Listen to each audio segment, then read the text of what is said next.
convite para estar aqui, né, falando do trabalho da Fundação nessa trajetória de 8 anos, desde a sua criação, com ênfase especial nas nossas ações na área de saúde.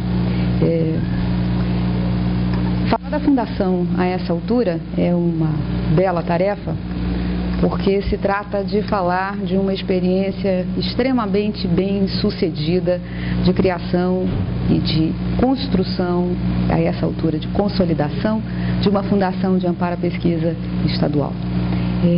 A fundação começou suas atividades, ela foi criada em 2002, nós acabamos de completar no dia 10 de julho 8 anos de criação, mas as atividades de fomento se iniciam efetivamente a partir do ano de 2003, e esse é o quadro dos recursos investidos de 2003 até julho de 2010. O que chama a atenção, para além dos números, o fato de que estamos tratando aqui de um orçamento progressivo, de um orçamento efetivamente executado, o que faz uma enorme diferença. Isso não é uma projeção, isso não é expectativa de financiamento, isso é recurso investido na pesquisa científica na região, especialmente na formação de recursos humanos e na consolidação da infraestrutura de pesquisa do Estado. Nesse cenário de fomento no Brasil, só para a gente ter uma ideia, a Fundação de Amparo à Pesquisa do Estado do Amazonas se orgulha hoje de ser a 4ª maior fundação de amparo à pesquisa do país. A FAPERJ, obviamente, ocupa o primeiro lugar por razões óbvias, na verdade é o concurso, né? Todo o desejo de uma fundação de amparo à pesquisa é ter a autonomia e o volume de recursos que a FAPERJ tem. Em segundo lugar, disputam o Rio de Janeiro e Minas, o segundo e terceiro lugar são disputados pelo Rio de Janeiro e Minas Gerais, né? Dependendo de como se lê os números, né? Fica uma ou fica outra. São dois grandes parceiros também, as duas fundações. E finalmente a FAPEAM em volume de recursos executado e não apenas proporcional, o que para nós é um cenário extremamente positivo do comprometimento do Estado do Amazonas, construindo uma política pública, né, que se enraiza e se consolida. A nossa ideia é que a sociedade compartilhe esse processo, que a sociedade se comprometa com a longevidade e com a duração desta política de fomento à ciência e tecnologia no Estado do Amazonas. E a FAPEAM tem trabalhado muito para isso. Tem trabalhado, por exemplo, na captação de recursos adicionais, né, o que, por meio dos convênios institucionais, o que reforça a nossa credibilidade na execução desses recursos e, ao mesmo tempo, em que amplia as oportunidades de fomento para os pesquisadores. A essa altura, com as instituições parceiras, especialmente a CAPES e o CNPq. O CNPq, a rigor, é o grande parceiro de todas as fundações, especialmente nestes últimos anos, nessas últimas gestões, em que a atitude institucional do CNPq passou progressivamente para uma relação de equidade, de parceria com as fundações de amparo à pesquisa, tratando efetivamente como parceiros e não apenas como clientes. Isso muda a relação e as FAPES passaram a ser tratadas, né, nesse cenário de fomento como mais um agente de financiamento da pesquisa científica. Das instituições beneficiadas pela FAPEAM, esse quadro não surpreende. A Universidade Federal aqui em Azul, a Universidade Federal do Amazonas, já captou ao longo desses 7 anos cerca de 50 milhões de reais, mas o grande campeão na captação é o INPA, o Instituto Nacional de Pesquisas da Amazônia, com 58 milhões. As razões são bastante evidentes. O INPA é uma instituição exclusivamente de pesquisa, tem o maior número de pesquisadores, doutores per capita, o nosso maior número de bolsas de produtividade 1A do Estado se concentra exatamente nesse instituto. Logo, são pesquisadores que têm uma maior capacidade de captar esse tipo de recurso.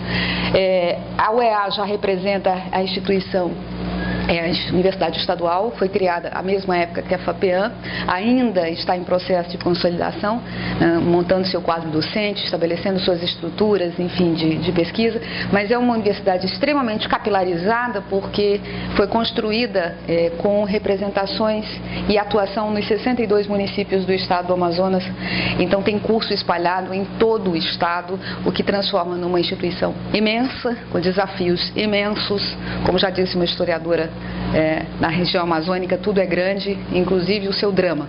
Nesse caso, resolver rapidamente determinadas questões que envolvem a desigualdade na formação, a desigualdade no acesso ao ensino superior, colocam desafios bastante importantes para essas instituições.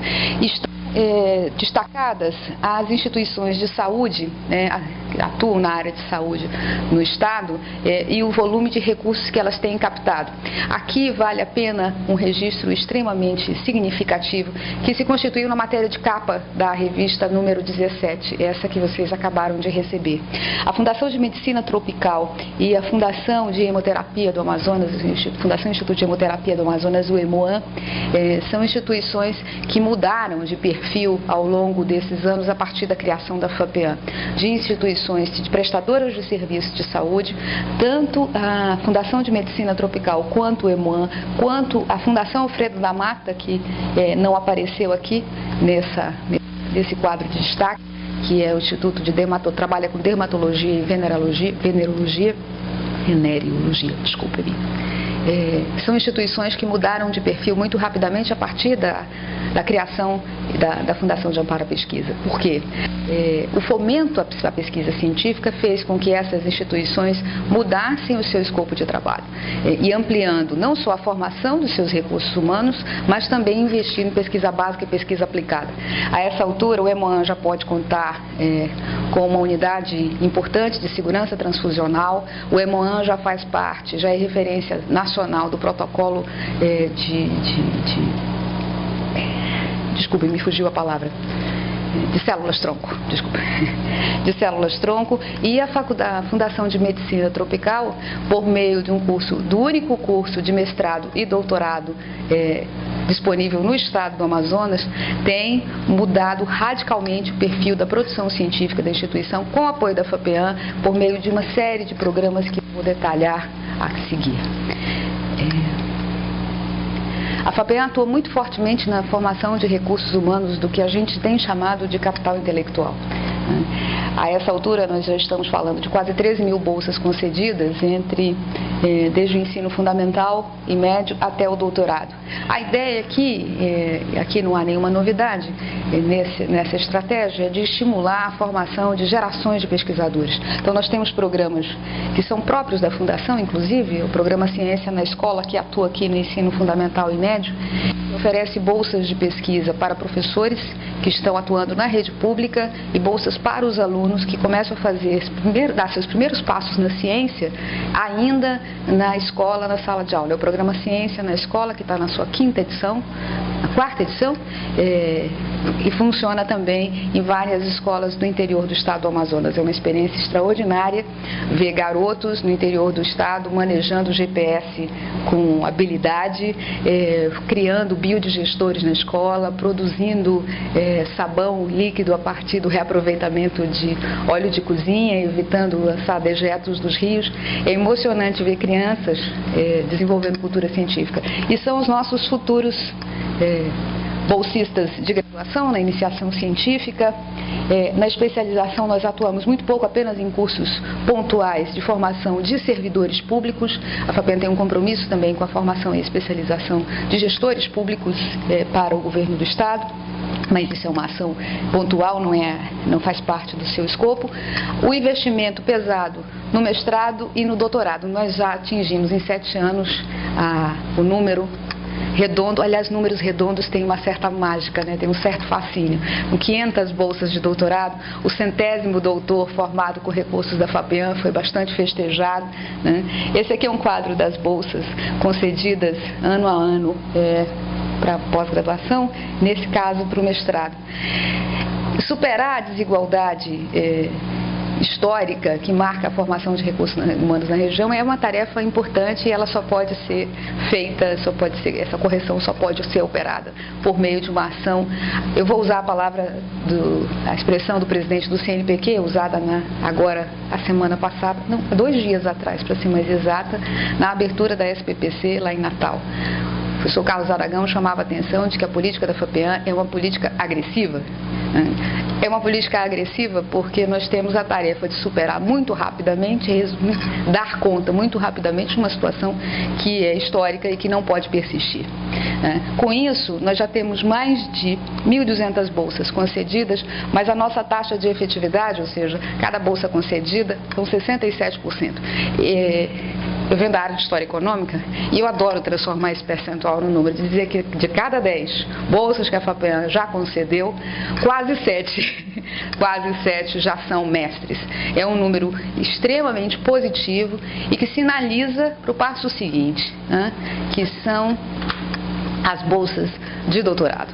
Normalmente um bolsista da FAPEAM ele segue uma trajetória de formação porque a FAPEAM prioriza a concessão de bolsas para pessoas que estão estabelecidas na região, seja sem vínculo empregatício, mesmo que não tenham vínculo empregatício, que possam comprovar 5 anos de residência no estado do Amazonas. Nós temos programas específicos para apoiar os estudantes que vivem nas outras cidades fora de Manaus. Manaus, vocês conhecem, estudam a região, sabem que Manaus é uma cidade, do ponto de vista demográfico, uma cidade imensa, porque ela concentra 56% da população do estado do Amazonas. Ela tem quase 2 milhões de habitantes e a segunda maior cidade do estado, ela tem pouco mais de 30 mil.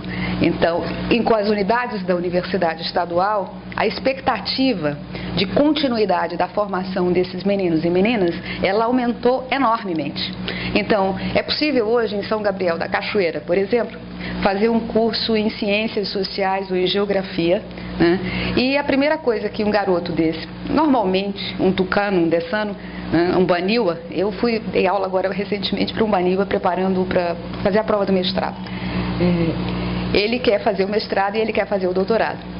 E a FAPEAM tem bolsa para isso. A FAPEAM oferece bolsa para isso e tem a taxa de efetividade tem sido bastante importante.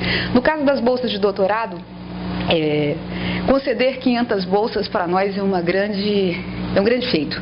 Especialmente porque o financiamento do doutorado é um financiamento de longo prazo, é um compromisso de pagar uma bolsa por 4 anos a uma pessoa. Isso significa uma ação consistente, que significa que você tem a segurança necessária do ponto de vista da política institucional de dizer que o compromisso que eu assumo hoje, que a Fundação assume hoje com um jovem doutorando, ele será cumprido ao final dos 48 meses. Sem contar o fato de que nós somos a única fundação de amparo à pesquisa que ainda financia a confecção da tese. E a gente ainda dá a passagem para o sujeito ir e voltar. Então, é a passagem, que a gente chama de auxílio instalação, que é uma cota mais de bolsa, de ida e vinda, e financia o auxílio tese, porque a CAPES não faz isso, vocês sabem, há muito tempo. Os professores de vocês sabem, quem já entrou para o programa, quem já entrou para a pós-graduação recentemente, nem se lembra, nem sabe que isso já existiu. A CAPES suprimiu o auxílio tese já há algum tempo, considera, enfim, tem uma outra leitura com relação a isso. A FAPEAM acredita que é importante assegurar as condições necessárias para executar o trabalho e financia a execução da preparação final da tese. E mais do que isso, a nossa bolsa é a maior bolsa do país. Isso é um orgulho para nós, porque isso representa um enorme esforço institucional, mas também significa o reconhecimento de que, para romper esta desigualdade histórica, é preciso uma postura mais agressiva e diferenciada. Aquilo que nós chamávamos a atenção de que é preciso fazer com que essas pessoas que são da região, que vivem na região, e têm compromisso com ela, se capacitem e retornem e inaugurem um novo ciclo de formação e de consolidação dessa pesquisa científica. Nossa bolsa de doutorado hoje, para quem faz doutorado fora do estado do Amazonas, é de 2.621. A bolsa da CAPES é a mesma para o país inteiro. Nós temos uma pequena diferença. A bolsa local para quem faz doutorado em Manaus é de R$ 2.008, só para ter uma ideia. Aqui os nossos números ainda não são tão positivos quanto acontece no mestrado, mas eu acredito que mais de 1/3 de doutores formados aqui já é um número bastante importante, e isso tem aparecido no cotidiano das instituições e no cotidiano do fomento. O quadro das bolsas de mestrado concluídas por área e de doutorado concluída por área dá bem a noção da nossa capacidade de formação em nível local e das nossas lacunas. Vejam, a maior parte dos nossos mestrados concluídos são na área de ciências humanas e sociais, seguidas de perto pela área de ciências agrárias. O fato das engenharias tem um número tão pequeno, chama atenção, na verdade, para um quadro que é nacional, uma dificuldade que é nacional, né? Ciências da saúde, tanto de mestrado quanto de doutorado, também tem alguma dificuldade na formação. Eu queria chamar a atenção para o fato de que no Amazonas existem apenas 5 cursos de mestrado na área de saúde e um único curso de doutorado. Ou seja, significa dizer que a maior parte desses meninos e meninas que estão aqui, formados pela FAPEAM, fizeram seus respectivos cursos de pós-graduação fora do estado do Amazonas. A expectativa é que 34 doutores formados na área de ciências da saúde retornem e institucionalizem os cursos existentes. Quando eu falo em 5 cursos de mestrado e doutorado, são 5 cursos de mestrado e 1 de doutorado, apenas o de medicina tropical da Universidade Estadual com a Fundação de Medicina Tropical. Eu estou chamando a atenção apenas para os cursos permanentes. Existem outras iniciativas de interesse especial, né, particularmente feitos com a Universidade do Estado e com a Universidade Federal, mas não são cursos permanentes, são cursos com duração pré-determinada e que não têm maior extensão. Outra ação importante da Fundação é na formação de infraestrutura. Quando a gente enfrenta um desafio de construir uma política estadual de ciência e tecnologia num estado que tinha muito pouca iniciativa até então, existe tudo por fazer.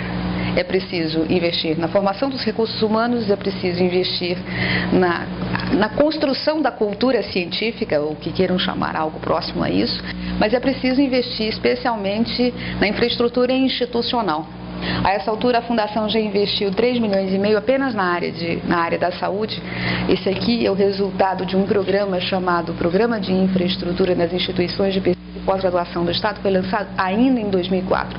Um edital grandioso, nos trouxe alguma dificuldade, porque é um edital que nem a FINEP lançava nesse volume àquela altura. Foram 22 milhões de reais. Um edital lançado em 2004 que a gente ainda está pagando até hoje, né, por conta das dificuldades orçamentárias naturais desse processo. Mas o resultado disso é impressionante. Assim, o que foi investido desses 22 milhões de reais na área, nas instituições de saúde, hoje já chegam a quase 3 milhões e meio, pouco mais de 3 milhões e meio, e se concentram na Fundação, aqui, vou começar de baixo, aqui é a Fundação Alfredo da Mata, a Fundação EMOAN, a Fundação de Medicina Tropical, que captou quatro grandes projetos, quase 2 milhões de reais, são 5, na verdade são 2 milhões e meio, e a UEA para a montagem do curso de pós-graduação em biotecnologia e recursos naturais. Esses recursos se traduziram na construção de laboratórios, né, e aí complementados em parcerias posteriores com a FINEP. Então aqui o Centro de Entomologia Médica do Amazonas, na Fundação de Medicina Tropical, o Laboratório de Avaliação da Prevalência da Soroconversão para Doenças Transmissíveis de Repetição no Estado do EMOAN. Recentemente nós temos um outro projeto para o EMOAN, para a construção, na verdade, compra de um equipamento para o Laboratório de Segurança Transfuncional do EMOAN e o Laboratório de Biologia Molecular dos colegas do Núcleo de Estudo Genômico da Fundação Alfredo da Mata.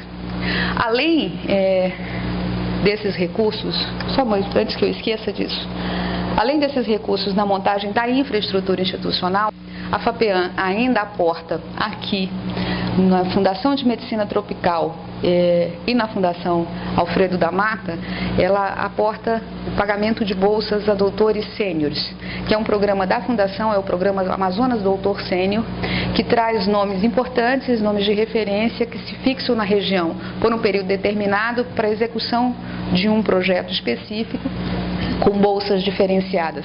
A nossa bolsa no programa Doutor Sênior é um pouco maior do que a melhor bolsa DCR, né, que Desenvolvimento Científico Regional, algo em torno de 6 mil reais. Com esse programa, a Fundação Alfredo da Mata ainda complementa o valor.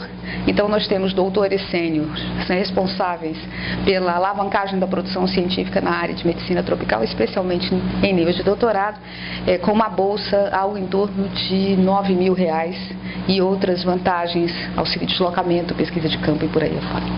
Isso funciona bem também no Alfredo da Mata, embora não no mesmo volume, enquanto que a medicina tropical tem 10 doutores sêniores, o Alfredo da Mata tem 2, mas isso tem representado uma enorme diferença no cotidiano da instituição, isso junto a outros programas que a gente já tem em parceria com o governo federal, que vocês conhecem.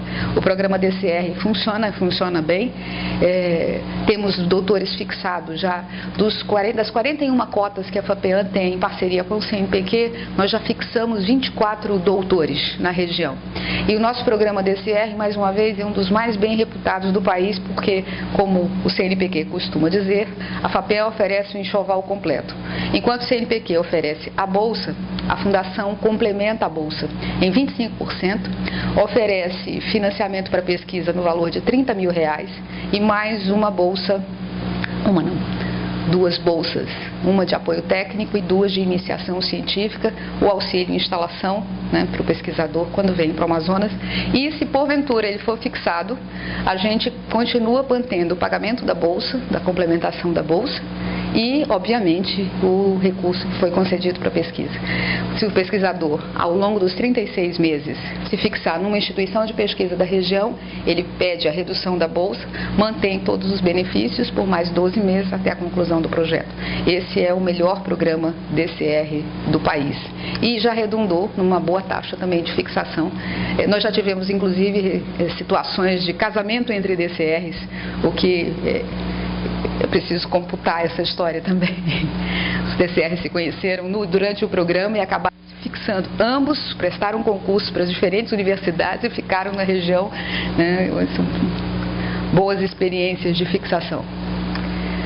No caso do programa de pesquisa para o SUS, esse é um dos programas mais antigos da Fundação, em parceria, né, que ela atua em parceria com o governo federal. Desde 2004 que nós executamos o PPSUS, aqui estão as 3 últimas edições dos projetos concluídos. Nós acabamos de finalizar a avaliação e a implementação da última edição, da edição 2010. Há uma evolução importantíssima nos projetos 13, 18, 29, né, essa última edição. E neste último caso, já são mais de 5,5 milhões, neste último caso, nesta última edição, R$1 milhão do recurso do PPSUS foi destinado exclusivamente à tuberculose. A malária é um tema frequente nestas edições do PPSUS, porque o Estado tem não só uma preocupação, mas tem uma certa tradição na pesquisa com relação à malária, mas nesta última edição, a preocupação com a tuberculose ganhou mais peso por força da divulgação dos números extraordinários, né, em que o Amazonas era o campeão de casos de infecção, dividindo um primeiro lugar bastante duvidoso com o Rio de Janeiro, né? Isso vai redundar numa outra iniciativa da Fundação, mas que eu vou comentar há pouco. Nesse primeiro momento, ainda nessa edição do PPSUS em 2009, a estratégia foi reservar dos recursos do edital R$1 milhão exclusivamente para o financiamento dos projetos relacionados à tuberculose. Esses recursos, os projetos foram aprovados exatamente no limite desses recursos, e uma coisa importante que o Comitê Gestor do PPSUS chamou a atenção foi para o fato de que pesquisadores que normalmente não tinham tradição em trabalhar com tuberculose, embora de áreas associadas, de áreas próximas, passaram a apresentar propostas de investigação em tuberculose. O comitê avalia que a disponibilidade maior de recursos representa um fator importante, né, na entrada de novos atores nesse cenário, especialmente se tratando de tuberculose, que é uma área muito complicada por conta do alto índice de infecção, e existe uma certa resistência dos pesquisadores com relação a isso, mas o resultado começa a aparecer. Aqui as instituições também tem um papel importante, e aqui a grande campeã na captação de recursos do PPSUS tem sido a Fundação de Medicina Tropical do Amazonas, o que responde pelos seus altos índices de produtividade com relação a em segundo lugar, a Federal, depois o INPA e a Fiocruz, que também participam desse programa de uma forma sistemática. A FAPEAN também complementa aqui, a FAPEAN assume o pagamento das bolsas, no caso do PPSUS, do programa do SUS. E esse é um desenho, um resumo brevíssimo, aliás, do número de projetos, deste número global de projetos financiados ao longo desses 5 anos de PPSUS, das áreas temáticas em que eles se concentraram, né? AIDS, dengue, hepatite, malária são 15 projetos, vigilância em saúde 17, tuberculose 10, as doenças negligenciadas 19 e outras doenças e agravos ao longo das edições somaram 24 projetos. Aqui nosso maior gargalo tem sido fazer com que finalizar o processo, como eu chamo, que é fazer com que a Secretaria Estadual de Saúde e as secretarias municipais absorvam os resultados da pesquisa do PPSUS. Mas esse não é um problema exclusivo do Amazonas, esse é um problema que aparece no programa em nível nacional e que é preciso muita disposição política, muita negociação e muita estratégia de convencimento dos gestores municipais e estaduais, que chamar a atenção de que isso é uma política pública e que tem... Diga. Na dengue registrada você tem Chagas... Leishmania. Dengue está fora. Dengue está fora porque dengue tem financiamento próprio, porque o Amazonas também, como tem índices muito altos, normalmente dengue acaba chamando nossa atenção e acaba saindo da classificação geral das negligenciadas. Na FAPEAN, né? E na FAPEAN. Na FAPEAN. Na FAPEAN. Aqui as redes de pesquisa, que são a grande novidade nesse cenário nacional de financiamento em CIT. Apesar de estar ao contrário, eu vou começar a falar da rede malária, porque ela foi a rede pioneira nessa história. Em 2008, por uma iniciativa da Fundação da FAPEAN, as FAPs da região norte começaram a discutir a montagem de uma nova estratégia de financiamento, que era a pesquisa em rede. Compartilhar conhecimento, compartilhar competências, compartilhar equipamentos, enfim, compartilhar a expertise e o financiamento entre as fundações, de tal sorte em que nós pudéssemos ter a otimização dos recursos e a solução de problemas concretos. A proposta da Rede Malária foi apresentada pela FAPEAN, a Fundação de Amparo à Pesquisa do Pará, e depois ela foi incorporada como estratégia pela FAPEMIG, de Minas Gerais, pela FAPERJ do Rio de Janeiro. A essa altura, e pelo Maranhão, a FAPEMA do Maranhão também. A essa altura, o CNPq se interessou pela proposta, incorporou a ideia das FAPs, chamou outras fundações de amparo à pesquisa para trabalhar, né, e o DECID. Ela vem na ordem, ela ficou invertida. E o DECID, a Fundação Nacional de Saúde, o DECID, a essa altura transformou nesta imensa rede, né, e que foi montada no âmbito do programa Pronex Rede Malária.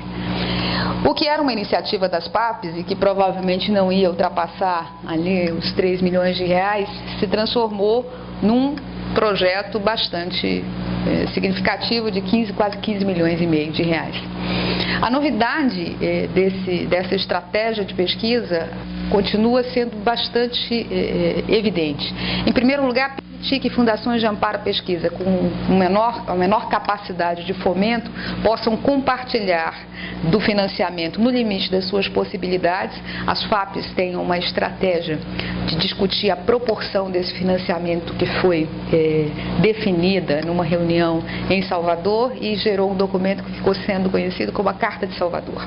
A Carta de Salvador estabelece a proporção dos recursos estaduais e federais de acordo com a capacidade de investimento de cada FAP.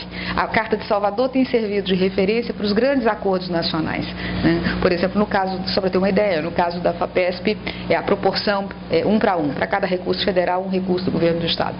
No caso do Rio de Janeiro, a proporção é 1 para 1,5, né? Então para cada um e por aí afora. No caso da FAP é 1 para 2, da FAPEAN é 1 para 2. Para cada 2, a FAPEAN aporta 1.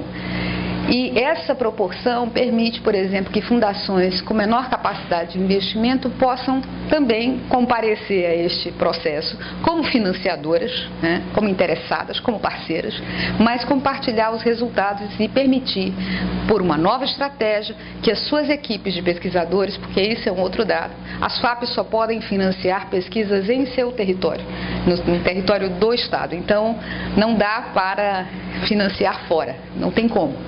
É impossível.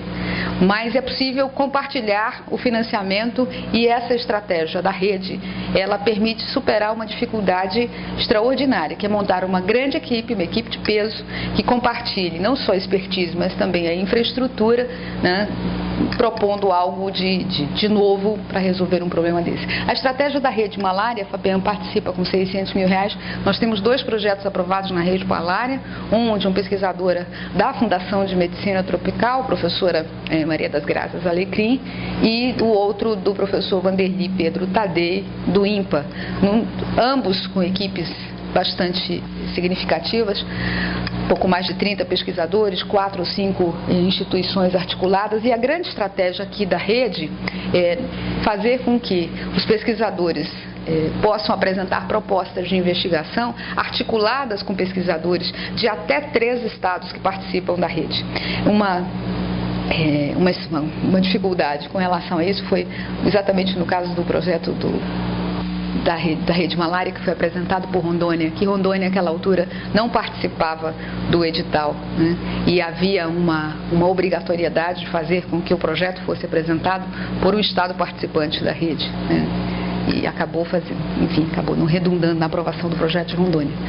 Mas a essa altura a rede Malária já está toda implementada, né? Você fala que Rondônia não tinha um órgão estadual dessa.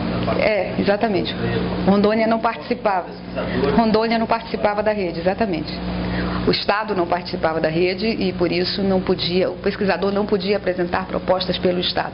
Essa situação, ela chama a atenção para a importância crescente das fundações de amparo à pesquisa no cenário de fomento à ciência e tecnologia no Brasil. Há um tempo atrás, da última vez que os presidentes das FAPs, a essa altura já somam 24 FAPs no Brasil, em 2008, se eu não estou enganada, eles fizeram um cálculo de quanto representava o volume de recursos que os estados brasileiros investiam em CIT, comparado com os recursos do CNPq. Os recursos que os estados dispunham em 2008 eram 1,5 vezes o orçamento do CNPq. Ou seja, não era pequeno o fomento que os estados investiam. A diferença é que era um fomento fragmentado. Cada estado cuidava das suas demandas, enfrentava seus problemas, e isso mudou de uma forma muito importante a partir da consolidação do Conselho das FAPs. E as FAPs passaram a agir de forma mais organizada e mais sistemática, e assegurando um outro lugar na negociação com as agências federais de fomento. O fortalecimento do Conselho das FAPs, chamado de CONFAP, conseguiu dar uma outra visibilidade ao papel do fomento, ao lugar do fomento à pesquisa científica em nível estadual, e estabeleceu outras regras também nessa parceria. Hoje o CONFAP tem assento em importantes instituições, é ouvido como instituição, porque a rigor se está falando de um ator, mais do que um ator, de um protagonista no financiamento da CIT, e que tem tido um papel importante num outro movimento que já foi identificado pelo CGE e pelo MCT, que é a descentralização progressiva dos recursos ao fomento da pesquisa científica brasileira. Então, isso a estratégia das redes, o crescimento das FAPs, a maior abundância de recursos, isso tem dado alguns resultados muito importantes, e um deles é a descentralização do fomento. A rede dengue, ela segue o mesmo estilo, né, a mesma trajetória da rede malária, né, a essa altura muito maior, muito mais articulada, porque aqui foram todas as FAPs que existiam criadas até o momento do lançamento do edital. Então, entre a rede malária e a rede dengue, já dá para perceber que o resultado desta articulação política, da construção de um outro patamar de negociação política no fomento à pesquisa científica brasileira, e como é que as FAPs acabam fazendo a diferença. Se compararmos os números aqui nós temos 7 FAPs, aqui são todas as que existiam àquela altura, quando do lançamento do edital, o que redundou, obviamente, no maior volume de recursos, de R$22.700.000, e aí eu queria chamar a atenção para um movimento importante. Desses R$22.700.000, a maior parte, R$12.700.000, são das fundações de amparo à pesquisa, ou seja, não são do governo federal. Isso dá bem ilustra bem isso que eu estou falando sobre a mudança de cenário que as FAPs, a atuação das FAPs vem provocando nesse tempo que nós vivemos. Eu acho que nosso presidente costuma dizer que nunca antes da história do país deu tanto dinheiro para a pesquisa científica brasileira, e isso em parte é verdade, porque nunca houve tanto recurso vindo de tantas fontes diferentes, ao ponto de que tem sido cada vez mais frequente, por exemplo, na Fundação, ouvir pesquisadores dizer: eu não tenho condições de executar, os recursos eu vou devolver. O que pode parecer, juro, pode parecer impensável, mas é porque nós temos alguns outros componentes a superar que eu acho que valeria a pena chamar a atenção. O fato de que as instituições de pesquisa, independentemente da sua natureza, elas precisam assumir as suas responsabilidades institucionais de uma forma mais efetiva. E isso tem a ver, por exemplo, com a gerência cotidiana de projetos. Uma grande reclamação de pesquisadores, e que é perfeitamente compreensível, é que, isso eu ouvi várias vezes durante a 4ª Conferência Nacional de Ciência e Tecnologia em Brasília, diz respeito à falta de capacidade para gerir, do ponto de vista orçamentário e financeiro, seus projetos. Vou repetir a frase do responsável pela mesa que tratava do novo marco legal de fomento à CIT. Nós temos transformado os pesquisadores brilhantes em gestores medíocres, porque nenhum de nós, em sã consciência, quer receber R$10 milhões na sua conta bancária pessoal para gerenciar pessoalmente. E isso é uma tarefa das nossas instituições, das instituições que recebem esses recursos e que abrigam esses pesquisadores. Essa é uma outra questão que o país precisa enfrentar, que as instituições precisam se preparar para enfrentar. Não se trata apenas de boa vontade ou má vontade institucional, longe disso, mas trata-se de reconhecer que, ao lado do fomento sistemático à pesquisa, ao lado da formação de recursos humanos, ao lado da divulgação científica, enfim, ao lado da formação dessa cultura científica, as instituições precisam criar as condições para oferecer aos seus pesquisadores, captadores de recursos, as condições ideais para a execução de seus projetos de pesquisa. Isso significa pesquisador em laboratório, não pesquisador preenchendo relatório de prestação de contas. Isto é uma reclamação que atravessa o país do Caburaí ao Chuí. Isso não é novo, né? O papel das intervenientes, das chamadas fundações de apoio às universidades, depois das discussões, né, com os organismos regulatórios, tem colocado um problema novo que parecia ser uma excelente solução, não tem se revelado uma boa solução. Ou seja, eu acho que a gente ainda tem que gastar alguma energia discutindo como fazer isso, porque não basta colocar esse volume de recursos na mão dos pesquisadores se eles não têm condições efetivas de serem pesquisadores, né? Esses gestores.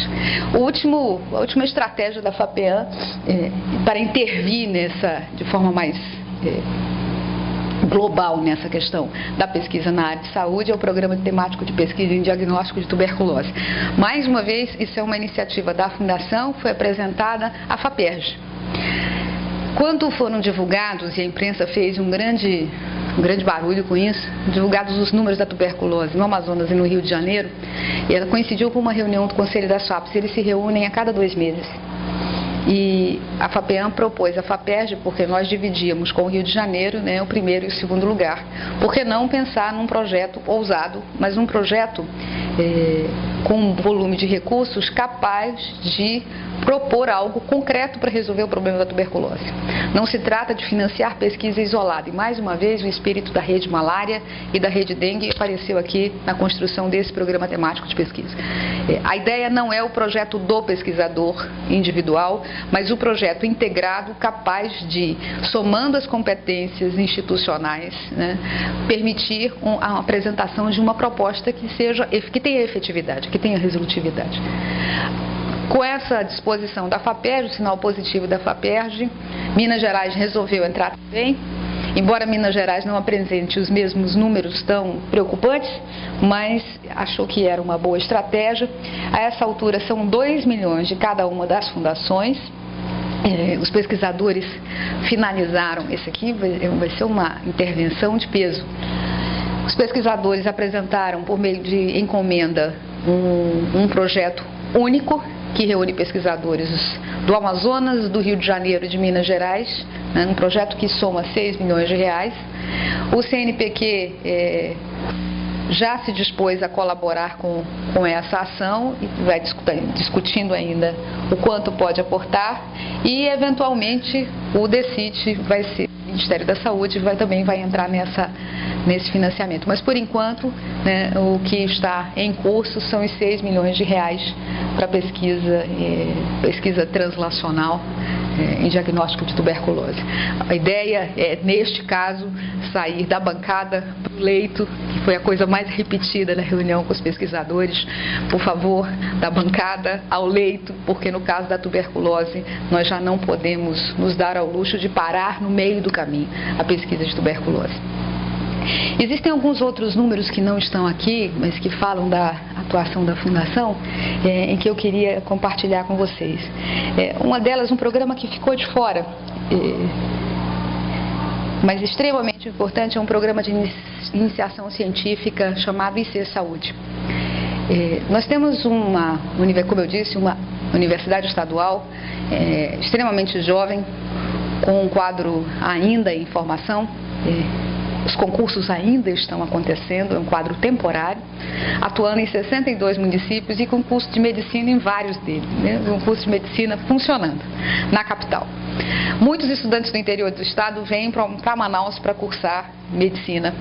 E isso gera uma série de problemas para esses meninos e meninas. E a Fundação criou já há algum tempo um programa de apoio para esses garotos para o primeiro ano do curso, que chama IC Saúde. São 120 bolsas de iniciação científica que se destinam a acompanhar. Então os alunos ficam têm as suas aulas normais na universidade durante um determinado turno, e num segundo turno de trabalho eles têm uma atividade de tutoria, uma espécie de tutoria com apoio dos professores, e eles recebem bolsas de iniciação científica para se preparar, para compensar algumas dificuldades de formação, mas especialmente para se preparar para o curso de medicina, na verdade para a área de ciências da saúde de modo geral, mas a maior frequência é dos alunos da medicina.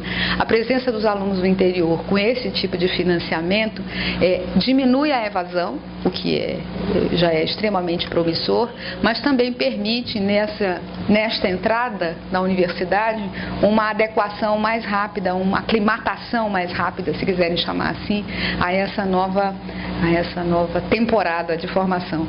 O programa já foi criado em 2004, ele já está nesse ano na sua quinta edição, né, e os meninos, já temos várias turmas formadas de ex-alunos que passaram pelo IC Saúde. Só dura um ano esse programa, a partir de um ano eles começam a entrar então nos outros programas de iniciação científica da Fundação, mas esse é específico para os alunos da saúde, que vêm do interior do estado e tem tido um resultado extremamente importante, né.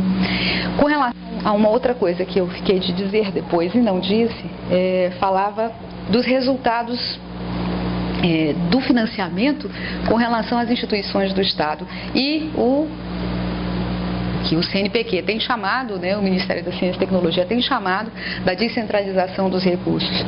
Em 2002, o Amazonas tinha 13 instituições de pesquisa, esse número saltou para 41 instituições em 2008, um crescimento de mais de 200%.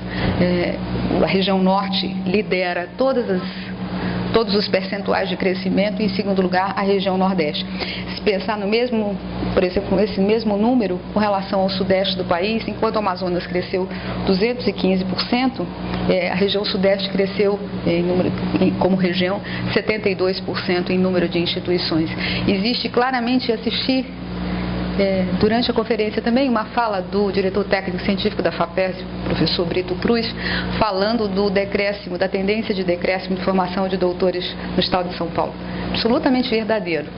O que falta completar essa informação é de que enquanto decresce o número de doutores em São Paulo, crescem o número de doutores formados em outras regiões do país.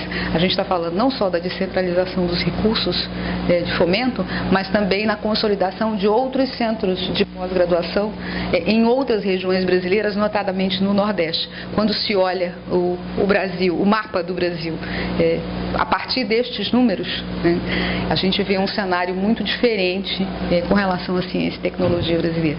Por fim, eu tenho a obrigação de falar, embora já não tenha mais a ver com a área de saúde, mas eu acho que faz parte do mesmo processo, que é o nosso compromisso com a divulgação científica. As revistas que vocês receberam fazem parte de um programa que nós temos há 3 anos, chamado de Comunicação Científica, o nosso programa de comunicação científica, que envolve, quem visitar o site da FAPEAM vai ver em funcionamento. Nós somos a única FAP que tem TV no site, tem rádio. Inclusive, um dos projetos no programa Ciência na Escola, os garotos fazem rádio na escola. E vários deles já querem ser jornalistas para trabalhar na FAPEAM, que é muito estimulante. E nós temos a revista e um programa bastante, esse sim, agressivo de divulgação científica. A ideia é extremamente simples. A ideia é fazer com que a sociedade amazonense conheça a Fundação e não abra mão dela.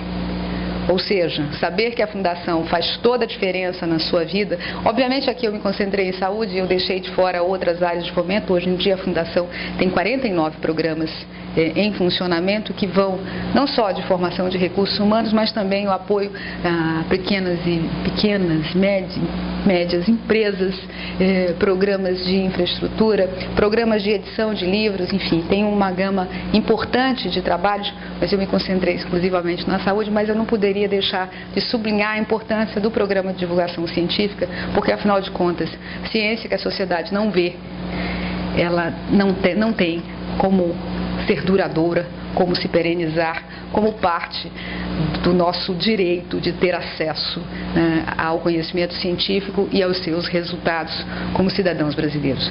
É um prazer poder participar desse processo. Muito obrigada.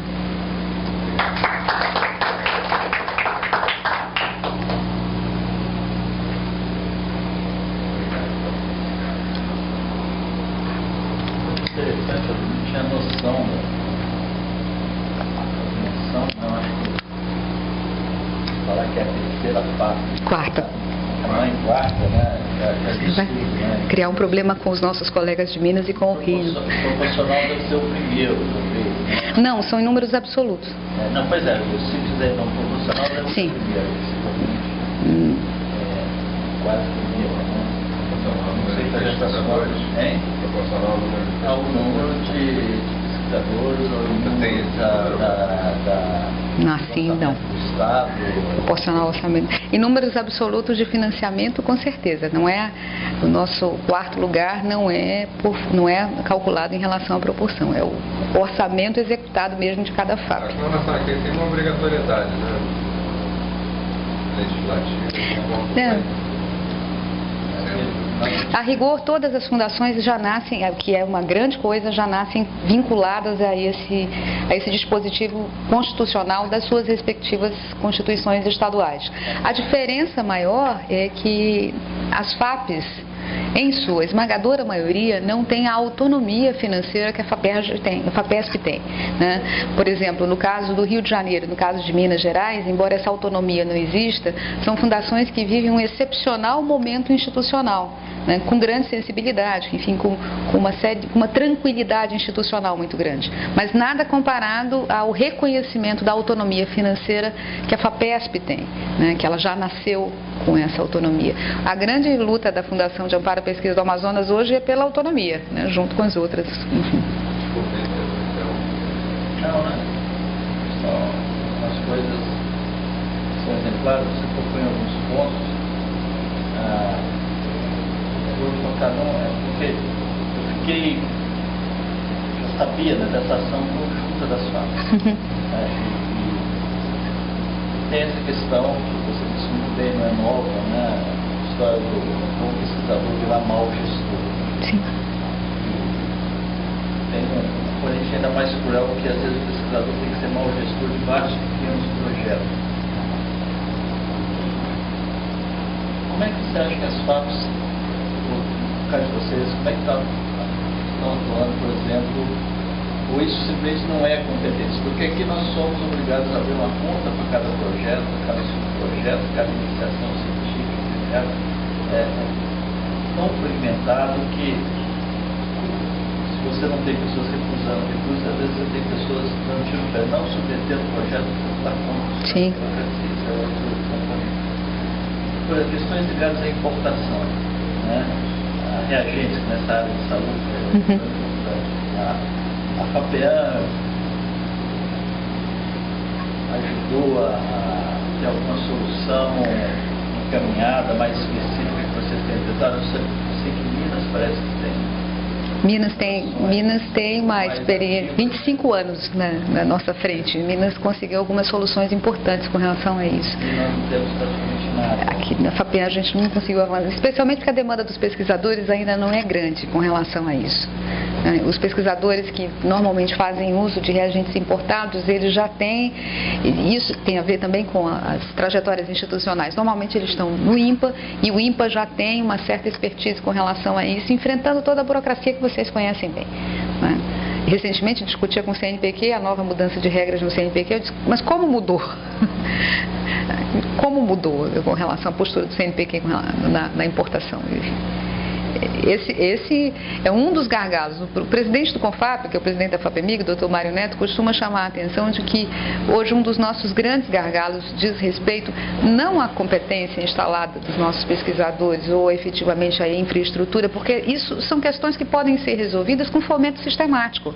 Você pode minimizar a dificuldade com a disponibilidade de pesquisador por meio da formação de recursos humanos, você pode resolver problemas de infraestrutura com editais articulados, captando parcerias em recursos estaduais e federais. Isso você resolve. O que você não consegue resolver com tanta rapidez diz respeito aos marcos legais nos quais a gente opera, né? Então, os instrumentos regulatórios. Nós já vivemos situações, por exemplo, os colegas do Museu Guild no Pará sendo obrigados uma série de ações junto ao Tribunal de Contas por causa de problemas relacionados à especificidade da pesquisa científica que se desenvolve no Guild. E às vezes são coisas prosaicas, são coisas inacreditáveis, diz respeito à classificação da natureza da despesa. Por que você não fez uma licitação para comprar aquele determinado equipamento? Quando você diz, mas nesse caso não cabia, não era pertinente, mas você deveria ter feito tal coisa. Enfim, as instituições de pesquisa, os pesquisadores acabam respondendo, e as agências também respondem, e é isso que ele chama a atenção, respondem a marcos legais que estão muito aquém das demandas da pesquisa científica brasileira, e que a lei de inovação ainda não conseguiu fazer o upgrade necessário nesses mecanismos de acompanhamento. Ninguém discute a necessidade de monitorar o uso de recurso público. Nenhum gestor responsável coloca isso em questão. Não se trata disso. Trata-se apenas de pensar em marcos regulatórios que sejam efetivamente adequados para o cotidiano das atividades de pesquisa. Isso é muito diferente. Nós temos uma tradição de monitorar papel, de papel e achar que isso é fiscalização, acompanhamento. E essas modificações que saíram essa semana passada, vocês identificaram como é que as FAPs, essa tentativa de capacitar as fundações para sair daí uma série de medidas provisórias ligadas à autonomia da universidade, Sim. Isso foi um avanço e ainda está... Eu acho que com relação à autonomia das universidades, aí quem fala mais é a professora da universidade do que a diretora técnico-científica. A autonomia das universidades é uma demanda antiga, né? Uma demanda muito esperada pelas instituições. E eu acho que sinaliza positivamente para algo que eu mencionei aqui, que é o momento em que as instituições vão ter que assumir as suas responsabilidades em assegurar as condições para a execução dos projetos de pesquisa que estão sendo executados. Porque aí isso não dá para voltar atrás. Hoje, a realidade de pesquisadores gerenciando pequenos projetos, né, um pequeno volume de recursos, ela tem que conviver obrigatoriamente com pesquisadores participando de equipes com este volume de projetos. Pesquisadores de NCT, vocês sabem disso melhor do que eu, coordenam um projeto de 10, 12 milhões de reais, né? E alguns mais corajosos tiveram a audácia, e a audácia mesmo, a ousadia de receber isso em suas contas bancárias. Conheço 2, pelo menos no Amazonas. O Amazonas tem 6 em NCTs. Tem 6, eu conheço, e é 6, sim. Alguns colegas não podem dormir sossegados, nunca, né? A autonomia das universidades, claro, porque você nunca sabe como é que você vai ser instado, como é que você vai ser monitorado. Por quê? Voltamos à questão. As regras, não se trata apenas das agências. As agências têm regras. O CNPq tem regras de prestação de contas que qualquer bolsista de apoio técnico mais dedicado, ou um técnico que se envolva com isso por um período curto, mas intenso, consegue dominar. As regras da prestação de contas de uma fundação de amparo à pesquisa seguem a mesma trajetória, na verdade, elas são muito parecidas. O problema é quando elas sobem à consideração das instâncias superiores. Eu já tive que explicar, por exemplo, a auditores do Tribunal de Contas do Estado, não sei se vocês conhecem o programa da FINEP, que chama PAP Subvenção. É um programa de apoio a micro e pequenas empresas brasileiras, e ele oferece recursos a fundo perdido, né, para financiar produtos e processos inovadores. O problema é o tal do fundo perdido. E o Estado aporta recurso, né, também a esses projetos. São projetos de pequenas empresas que envolvem, enfim, são coisas pequenas, mas que estimulam enormemente a indústria local, né, a cadeia produtiva, resolvem pequenos APLs, enfim. E o técnico do Tribunal de Contas do Estado olhava para mim e dizia: mas como? Recebeu dinheiro federal, uma empresa privada recebeu dinheiro federal, dinheiro estadual, e não tem que devolver nada? Eu dizia: não, isso é um negócio da China. Eu disse: não é um negócio da China. Aliás, na China nem tem coisa parecida com isso hoje em dia. É um programa de fomento à inovação na indústria, que a indústria brasileira pode... E passei acho que uns 20 minutos e disse: mas a senhora ainda não me convenceu de que receber dinheiro público e não devolver não é um negócio da China. Então ficaremos para uma próxima ocasião. Não é uma tarefa simples. Eu tenho uma curiosidade, uma questão muito grande, né, em relação à situação pessoal. Sim. Entendo perfeitamente essa vontade de oferecer bolsas maiores lá, e bolsas maiores para o pessoal de lá fazer lá fora. E agora existia um contrato que ele assume de passar tanto tempo na Amazônia após o doutorado. Existe algum tipo de punição com relação a isso? Quem está precisando com relação ao exterior, né? Nós não temos uma punição estritamente estabelecida nesses termos, mas o que a gente aposta, e tem funcionado bem, a Fundação já há algum tempo tem acompanhado isso, é que o fato de pedir 5 anos de residência no Estado ou vínculo empregatício com instituição estadual, né, ou instituição não necessariamente estadual, mas instituição no Estado do Amazonas, isso tem reduzido enormemente. O nosso número de doutorandos que não retorna é extremamente baixo. Proporcionalmente, 500 bolsas concedidas, a esmagadora maioria volta, sem necessidade de um tipo de punição. Pode ser que no futuro a gente precise recorrer a isso, mas por enquanto isso não tem se revelado necessário. Diga, professor. Você se refere à fixação de pesquisadores, a fixação de receituras, essa fixação regional. Regional você está se referindo praticamente anual, né? Não, nós temos um programa de... isso é uma boa novidade. O fato da Universidade Estadual ser tão capilarizada, alguns dizem glamorizada, mas é um pouco mais difícil pensar assim. Tão capilarizada, e o número dos campi da Federal terem aumentado por causa do Reúne, Isso aumentou a chance de fixação de doutores no interior do estado. Né? E nós temos o programa DCR Interiorização. Então tem um programa, é isso que eu queria chegar, nós temos um programa DCR que é exclusivo para o doutor que se forma em Manaus, por exemplo, né? Um doutor que não, e pode se fixar no interior do estado. Então um jovem doutor formado pelo INPA ou pela UFAM, ele pode apresentar um projeto ao programa DCR Interiorização, desde que esse projeto seja realizado em uma das unidades do interior do estado. Ainda a nossa estratégia de fixação, o professor Denildo Sena costuma chamar a atenção para isso, é que nós ainda não conseguimos encontrar nesse conjunto de coisas. Nós temos feito várias coisas e algumas têm funcionado bem. Investimento pesado no programa DCR, isso é importante.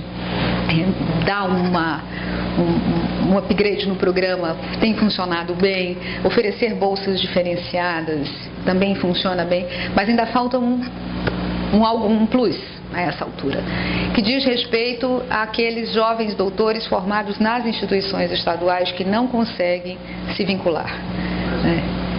Esse a gente ainda não conseguiu encontrar um mecanismo de fixá-los, ou seja, de oferecer a ideia proposta por algumas instituições é oferecer uma bolsa temporária, né, de pelo menos 1 ano, 2 anos, que ele pudesse se fixar, mas isso a gente ainda não conseguiu fazer. A gente consegue manter quem vai, né? Quem tem vínculo empregatício é fácil, ele volta para sua instituição. O jovem doutor que termina o doutorado em instituições em Manaus, ele pode ir para o interior do estado ou ele pode prestar concurso. O Reúne abriu enormes possibilidades de fixação, então a gente tem tido um quadro bastante importante com relação a isso. O número dos nossos bolsistas fixados no interior do estado, nas unidades da federal e da estadual, tem sido muito importante, né? Claro, ainda não o suficiente para encher os nossos olhos e os nossos percentuais, mas já tem sinais positivos com relação a isso. Agora eu insisto, ainda falta um outro movimento que diz respeito. E esses que não têm, que são do Amazonas, que receberam bolsa, que terminaram seus estudos, que estão altamente qualificados em algumas áreas extremamente difíceis, por exemplo, alguns gargalos a resolver. O INPA, por exemplo, tem uma expectativa de aposentadoria de mais de 100 pesquisadores neste ano de 2010, 2011, neste período. Algumas áreas no INPA vão entrar em colapso, como é o caso da botânica. A botânica, né? Sem botânica não tem biotecnologia. A gente tem um centro de biotecnologia, um super programa de biotecnologia, né?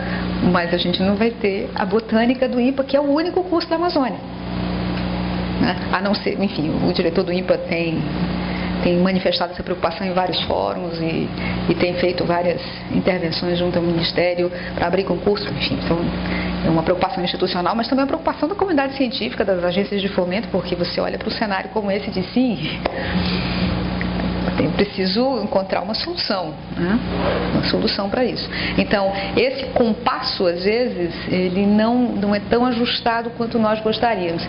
Se, por um lado, tem a disposição institucional de assegurar a continuidade do fomento, às vezes você não tem o outro lado, e são as condições institucionais locais para receber. Daí o esforço em ampliar a infraestrutura, enfim, de mudar o perfil das instituições, no caso das instituições de saúde. Isso representou uma enorme diferença. Assim, instituições que eram, insisto, tradicionalmente instituições de assistência, hoje em dia são reconhecidas como instituições de pesquisa básica e aplicada nas suas respectivas áreas. Isso é vocês encontrarem um mecanismo de fixação dessas pessoas,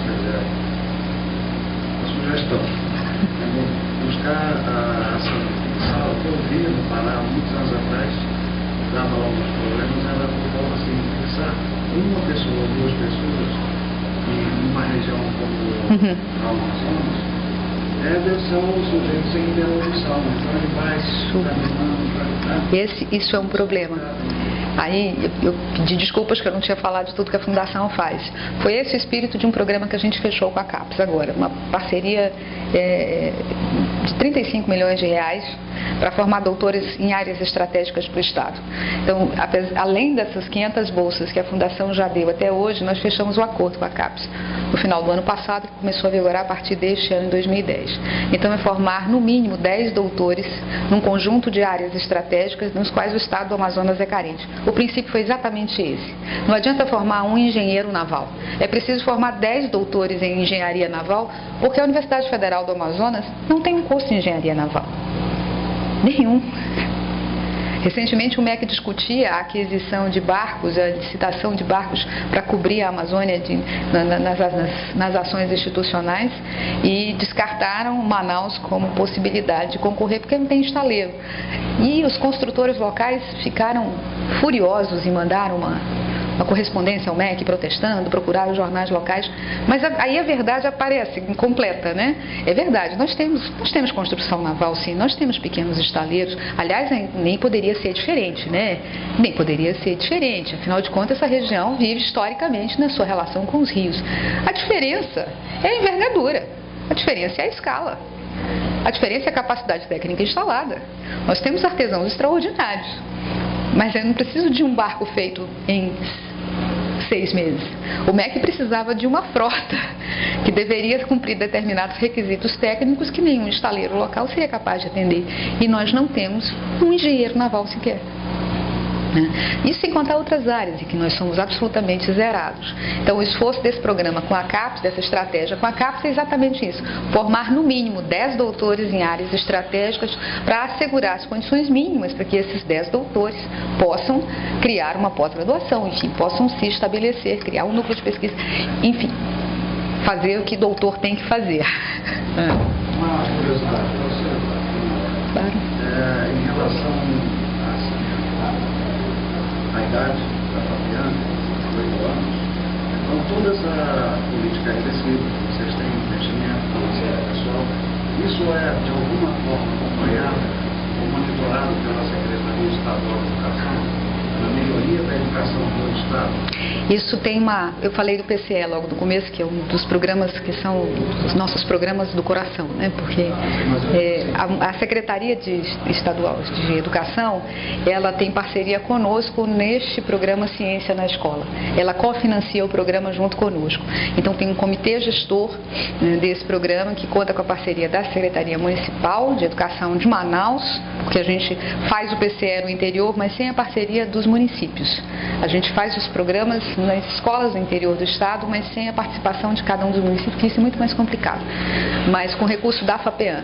E em Manaus, a Secretaria Municipal de Educação também financia o programa Ciência na Escola. E a FAPEAN também faz parte, aliás, a FAPEAN é a única que faz parte do Fórum de Formação Permanente de Professores, né, que é organizado, é uma demanda da CAPES. A CAPES abriu agora uma nova linha de fomento para a educação básica, né, e criou, estimulou a criação dos fóruns de formação permanente docente e estimula que as FAPES façam isso. A gente tem um monitoramento próprio.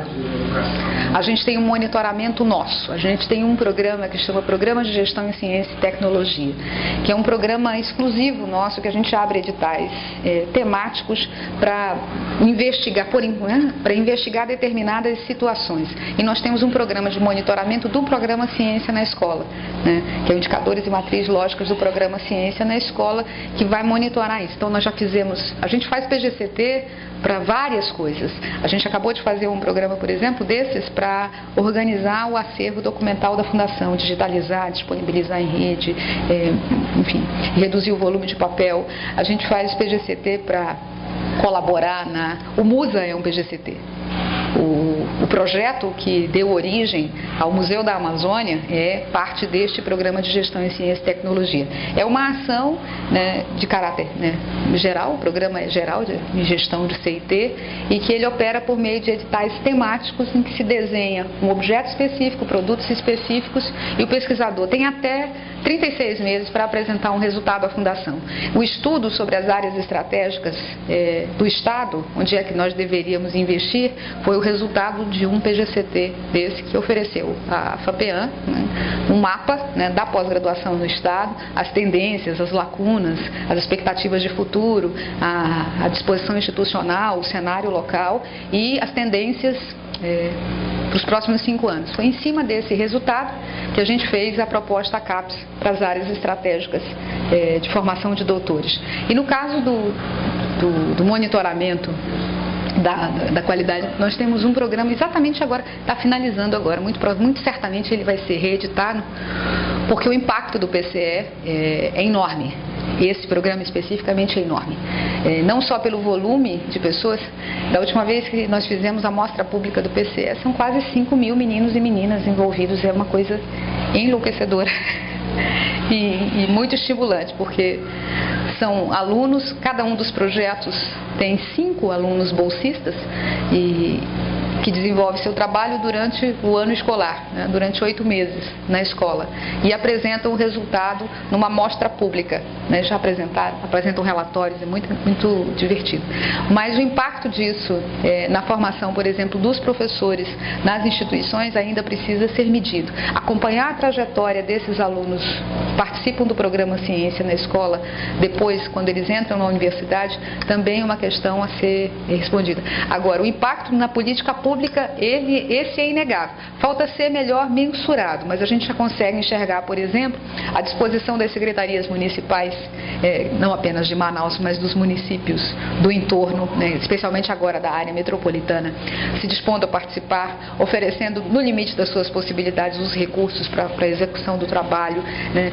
A Secretaria Estadual incorporando o programa Ciência na escola como parte das atividades escolares, o que dá mais objetividade ao trabalho dos docentes em sala de aula, assegura transversalidade, enfim, tem uma série de impactos positivos no cotidiano escolar, sem contar que o PCE, além de dar bolsa para os alunos, ele dá auxílio pesquisa, né? Ou seja, ele já treina o professor no uso dos recursos públicos e normalmente os professores compram equipamentos para a escola, compram computadores, as suas primeiras compras do PCE, todos compram um notebook, um data show e uma pequena impressora. O resto é extremamente importante esse programa e a gente monitora, sim. Voltando a minha visão, nos 5 anos nós temos uma campanha realmente pontuais, salário, já buscando crescer essa recepção, com certeza a pena está à frente.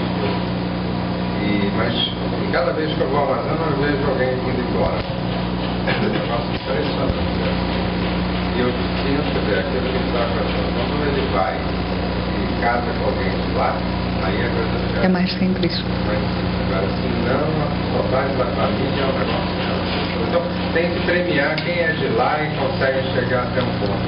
Não tem nada com relação à produção científica, mas talvez um prêmio associado à produção de artigos, produzidos lá, de bom nível, que possa ser uma forma de alimentar a pesquisa lá. Não é outra forma, né? Tem milhares de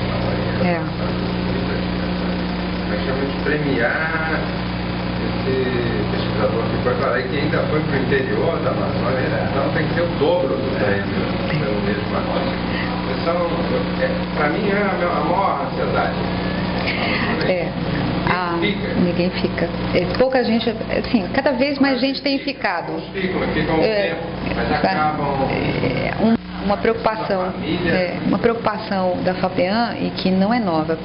Isso frequentemente aparece como pauta das instituições, enfim, dos pesquisadores, das nossas câmaras de assessoramento. Eu já recebi pelo menos 3 propostas formais da Câmara com relação à instalação de um programa de bolsas de produtividade pela Fundação.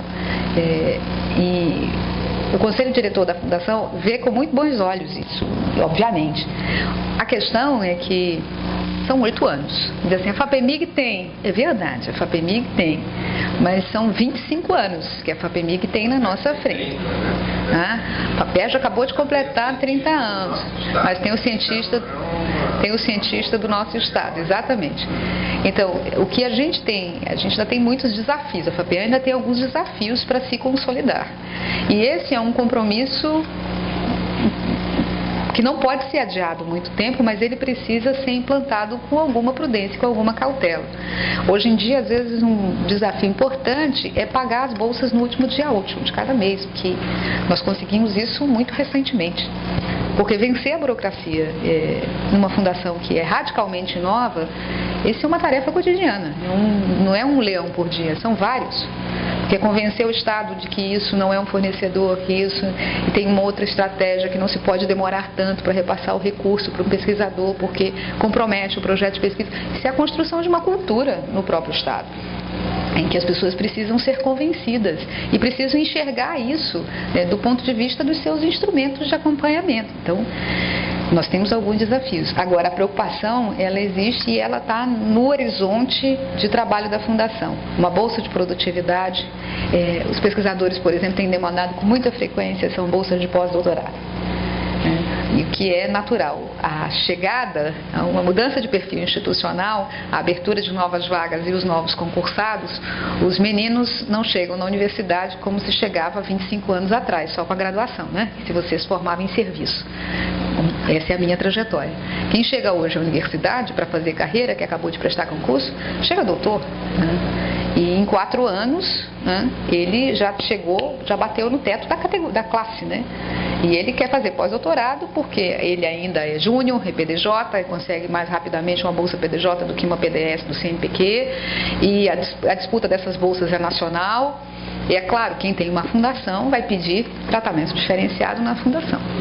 É uma demanda cada vez mais frequente, mas as bolsas de pós-doutorado para o exterior, embora já existam formalmente, a gente ainda se reserva alguma cautela para implementá-las, especialmente porque ainda tem um compromisso forte aqui com 500 bolsas de doutorado já concedidas e algumas mais de 30% em andamento ainda, né? Tem muita bolsa para ser paga, né? Tem umas coisas importantes. Agora, fixar os doutores é algo que não pode ser, uma tarefa que não pode ser exclusiva da Fundação. Ela precisa ser compartilhada de alguma maneira, e eu acho que talvez seja esse o nosso desafio da próxima geração que vai cuidar disso, né, de gestores.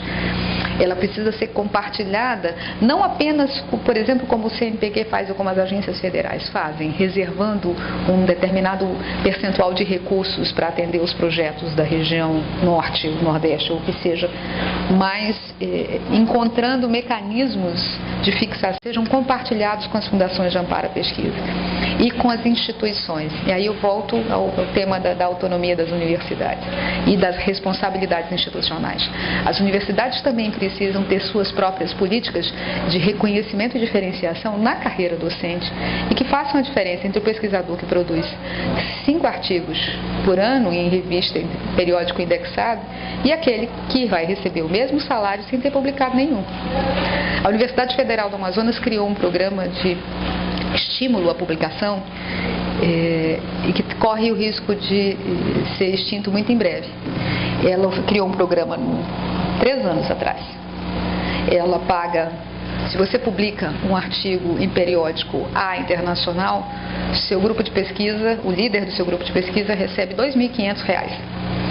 Se ele publica num periódico nacional, R$ 1.500, tem uma pequena tabelinha, mas varia de R$ 1.000 a R$ 2.500. Se você precisa de colaboração para a tradução, se não tem dinheiro para pagar a tradução para um periódico A, o programa paga a tradução do seu artigo. Este é o programa mais mal sucedido que a UFAM já implantou. Acreditem-me. Acreditem-me. Porque as pessoas simplesmente não publicam. Nem mesmo um amigo do Pará comentava, uma fala pública também comentava sobre isso, e ele dizia, mas isso significa um aporte de salário. Eu publicaria pelo menos 10 por ano. É um aporte de salário real, no final das contas. É para o grupo de pesquisa, material de consumo, enfim, sabe aquela despesa imediata de pronto pagamento que você vai poder dar conta com um artigo publicado no periódico, indexado, enfim. Mas a taxa de adesão dos professores a esse programa foi impressionante. Especialmente, o que é um paradoxo, se considerar que a UFAM praticamente duplicou o número de programas de pós-graduação. Então, é preciso olhar com alguma cautela os resultados do próximo Coleta CAPES, porque o risco de ver alguns programas institucionais descredenciados é bastante razoável. Ou seja, não faltam possibilidades, né? Estratégias de estímulo, mas também é preciso formar uma cultura científica e que às vezes isso não se restringe. O fato de ser doutor não necessariamente significa que este sujeito pense exatamente da mesma maneira. As idiosincrasias entre as áreas, as especificidades, isso faz uma enorme diferença, né?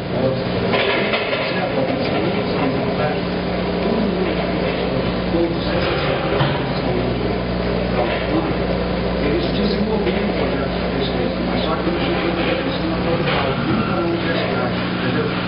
Compreendo. Assim, a universidade para as classes. Agora, a pesquisa que eles desenvolveram lá, e o que eles publicavam, naquela época, todas as publicações apareciam na avaliação dele, o Instituto de Medicina Tropical, eu não sei como é que está assim, acontece agora. A gente tem alguma mudança com relação a isso mesmo. O fato de que a universidade tem hoje 4 cursos de pós-graduação na área de saúde já melhora um pouco esse cenário.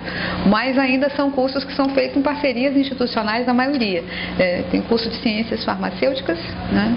O curso de ciência da saúde, que também é multi-institucional, professores da FMPAM, professores do Alfredo da Mata, professores da Fiocruz e professores da UFAM.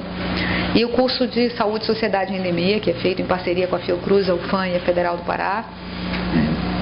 Eu acho que tem uma mudança de cenário importante, especialmente os colegas da área da saúde que passaram por algumas mudanças importantíssimas do ponto de vista legal, do acompanhamento do MEC, na mudança em projetos pedagógicos, enfim, tem uma série de intervenções institucionais em nível nacional que repercutiram de algum modo nesse cenário mais conservador, vamos chamar assim, que a área enfrentava.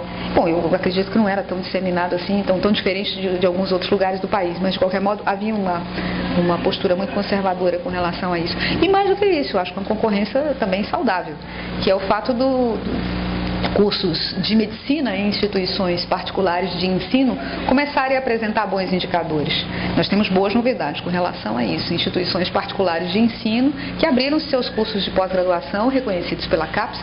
Então isso já dá um outro perfil, né, a essa questão.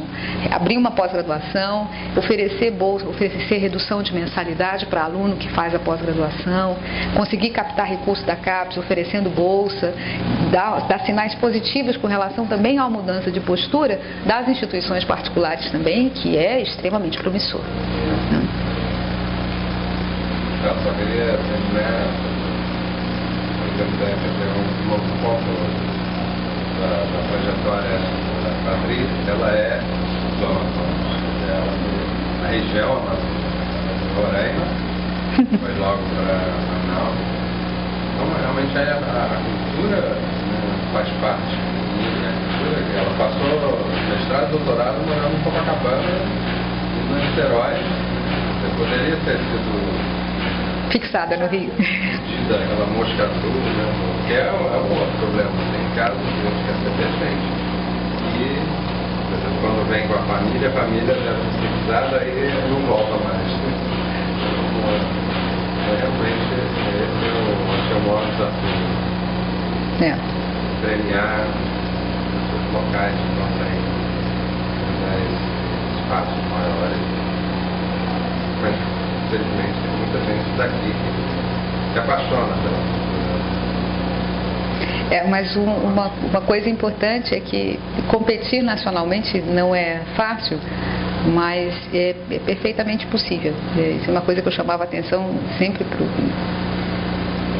disputar no cenário nacional no mesmo patamar que outros colegas, porque no final das contas, como eu dizia, quando o meu projeto vai ser avaliado, quando o projeto da gente vai para um comitê de área, o que menos conta, às vezes, é o nome da instituição, porque ele não aparece na hora da formatação da sua proposta. Se a sua proposta é boa, ela funciona. Uma preocupação do CNPq hoje em dia, por exemplo, diz respeito à qualidade dos projetos, que são, se nem todos do volume de 30% dos recursos destinados nos editais, ele é efetivamente aportado na região norte ou na região nordeste, enfim.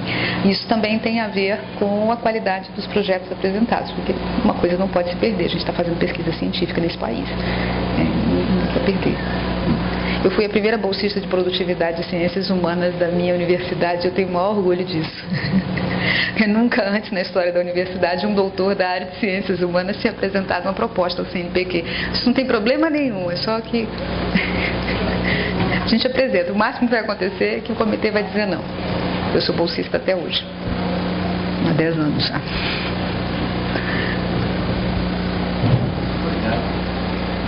Obrigado. Obrigada a vocês. Muito obrigada.